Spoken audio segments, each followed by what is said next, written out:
Jangan nikah dulu sebelum kalian tahu 5 hak kalian sebagai istri. Dan kita udah bahas tentang mahar, nafkah materi, dan perilaku yang baik dari suami ke kita. Itu semua berlandaskan dari Al-Quran dan hadis. Yang keempat adalah kewajiban suami sebagai kepala rumah tangga untuk menjaga istri dan anak-anaknya dari dosa. Dan tentunya menjaga diri dia sendiri juga dari dosa. Subhanahu wa ta'ala berfirman dalam surat At-Tahrim ayat 6, "Wahai orang-orang yang beriman, peliharalah dirimu dan keluargamu dari api neraka yang bahan bakarnya adalah manusia dan batu. Dan malaikat-malaikat penjaganya adalah malaikat yang kasar dan keras dan tidak pernah durhaka terhadap Allah, terhadap apa yang diperintahkan kepada mereka." Jadi malaikat-malaikat ini tidak akan kasihan sama penghuni neraka karena mereka memang didesain untuk menyiksa orang-orang yang jahat. Jadi kita sebagai manusia harus menghindari diri kita untuk berlabel orang yang jahat supaya kita tidak termasuk dari penghuni neraka. Dan kita bertanggung jawab terhadap keluarga kita juga. Jadi suami di sini perannya adalah mendidik istri. Kalau emang dia bukan orang yang pandai agama, suami ini harus mengajak istri kepada lingkungan yang mendekatkan mereka berdua terhadap Allah dan Rasulnya. Contohnya kalau emang suaminya juga nggak tahu apa-apa, ajakin istrinya ke pengajian. Mah, atau sayang, atau bu, yuk kita ke pengajian, yuk kita nambah ilmu agama kita, supaya kita makin dekat sama Allah, supaya kita makin tahu cara kita menjalani kehidupan ini udah bener apa belum. Kalau udah punya anak, anaknya juga disekolahin di sekolah-sekolah yang mengajarkan agama, yang mendekatkan anaknya menjadi insan yang mulia di mata Allah dan Rasulullah. Kalau bagus-bagus suami ini bisa agama, langsung aja diajarin istrinya, sayang nggak boleh gini. Misalnya istri yang suka gibah, atau istri yang suka boros, atau istrinya nggak menutup aurat, sayang nggak boleh gibah, nanti semua pahala-pahala yang susah-susah sayang dapetin dikasih ke ibu yang itu yang kamu gibahin, mau nggak? Atau sayang nggak boleh gibah, Allah nggak suka, nanti Allah marah, mau nggak Allah jadi marah, Allah jadi nggak ridho sama kita. Atau sayang tutup auratnya yang bener, dosa nggak menutup aurat dengan benar, nanti Allah nggak sayang sama kita. Udah tahu ilmunya, nanti aku juga yang dosa karena aku suami kamu yang bertanggung jawab atas kamu. Nah, berkaitan dengan hak kita untuk diperlakukan secara baik, para suami ini juga harus menasehatinya dengan cara yang baik, bukan menghujat, bukan memaksa, bukan juga menghakimi atau menjudge. Yang ada malah istrinya makin gak mau diatur, yang ada istrinya makin gak mau diarahin ke hal yang lebih baik karena dia merasa gak ada kedekatan nih antara pribadi suaminya dengan dia cuman kayak dimarahin gitu.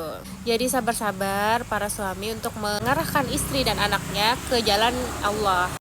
Berkaitan juga dengan hak kita diperlakukan secara baik di poin ketiga sebelumnya, antara suami dan istri ini juga harus mengetahui bahwa manusia itu tidak sempurna. Ada hal-hal yang kita nggak suka tapi bukan dosa. Misalnya cara kita cuci piring lah, cara kita masak, itu akan ada kekurangan. Dan Allah bilang jika kita tidak menyukai sesuatu maka bisa jadi itu baik bagi kita, tapi kita nggak tahu, maka bersabarlah. Kalau selagi itu bukan dosa, bisa kita memaklumi dia. Selagi itu bukan dosa, kita nggak usah memaksa dia untuk menjadi hal yang bukan diri dia. Begitu juga istri pada suami. Misalnya istri sukanya suami itu pulang kerja langsung mandi, langsung bersih-bersih, tapi suami maunya mager-mager dulu. Ya udah, kita harus memaklumi, bersabar terhadap apa yang kita tidak sukai selagi itu bukan dosa. Jangan sampai hal-hal yang tidak dosa ini menjadi bumerang dalam rumah tangga, yang kita jadi fokus ke hal yang nyebelin itu aja, padahal banyak hal yang harus kita syukurin dalam pasangan kita. Karena memang manusia nggak sempurna, kita juga nggak sempurna, kita harus bersabar. Karena dia bukan malaikat dan kita juga bukan bidadari. Hak kita sebagai istri yang kelima adalah diberikan kasih sayang dan cinta kasih. Allah berfirman dalam surat Ar-Rum ayat 21 yang ada bunyinya wa ja'ala bainakum mawaddatan warahmah. Yang dimaksud mawaddah warahmah ini adalah cinta dan kasih sayang. Jadi suami itu wajib memberikan perhatian, ketulusan, rayuan, rasa nyaman, rasa memiliki terhadap istrinya. Jadi istri itu bukan dicuek-cuekin aja. Kan aku udah nafkahin kamu. Ya udah, aku mau main HP, kan aku capek. Nah, padahal istri cuman bisa mendapatkan asupan cinta itu dari suaminya ini, karena yang halal kan dari suaminya doang.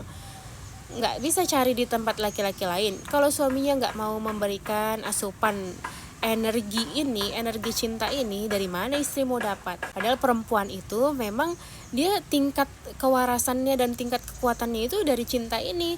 Wanita bisa banget mentolerir ekonomi, bisa banget mentolerir kekurangan-kekurangan yang ada di suaminya. Tapi kalau itu semua udah di backup sama cinta dan kasih sayang, ketulusan dan romantis dalam sehari-hari, itu akan terisi gitu. Jadi wanita dikasih makan cinta, memang iya bisa juga, tapi memang harus tetap nafkah juga secara patut. Tapi kalau ini dihilangin nih, cuma nafkah materi doang, nafkah batin ini, kebahagiaan cinta kasih ini nggak dipenuhin, maka istri akan menjadi orang yang kering hatinya, suka marah, nanti dia juga mengasuh anak juga nanti uring-uringan, semuanya jadi bikin dia nangis. Nah, itu suami zolim kayak gitu, karena dia cuman bisa mendapatkan itu dari suami halalnya. Jangan cuman baik-baik kalau lagi mau minta jatah doang, karena nafkah batin adalah nafkah kebahagiaan yang ada dalam hati istri. Nafkah batin ini benar-benar gak ngeluarin uang sama sekali kok, cuman modal ucapan, rayuan, perhatian, tatapan, sentuhan, yang harusnya juga suami bahagia dong melakukan itu, karena kan suami gak bisa mendapatkan di tempat lain. Suami gak bisa mendapatkan kebahagiaan cinta kasih itu di tempat lain, cuman dengan istrinya, dan istrinya juga cuma minta dari suami. Jadi jangan pelit-pelit perhatian sama istri. Kasihan istri, udah hidupnya susah, hatinya juga susah. Lelaki hebat itu kayak Rasulullah. Kita tiru aja Rasulullah, gak perlu tiru yang mana-mana. Rasulullah itu kan sampai beliau udah tua pun, istrinya pun udah tua, karena istrinya lebih tua dari Rasulullah 15 tahun kan, tetap dibucinin, tetap disayangin, dibelai, ya diterima, dipuji, diapresiasi, didengarkan. Termasuk juga nafkah batin ini, ketika ingin melakukan hubungan biologis, suami tidak egois hanya ingin memuaskan dirinya sendiri. Dia harus belajar bagaimana cara memuaskan istrinya juga. Jadi bukan cuma dia yang berbahagia dengan nafkah batin, tapi istrinya juga bahagia dengan nafkah batinnya. Jangan sampai istri males-malesan karena selalu tidak dipuaskan. Karena istri mau dipuaskan sama siapa lagi kalau bukan sama suami. Jadi bapak-bapak, inilah 5 tugas kalian untuk memenuhi kewajiban kalian dengan istri kalian. Jangan lupa nonton part 1-nya, ada kita bahas 3 poin, share ke paksu kalian atau calon suami kalian. Semoga bahagia.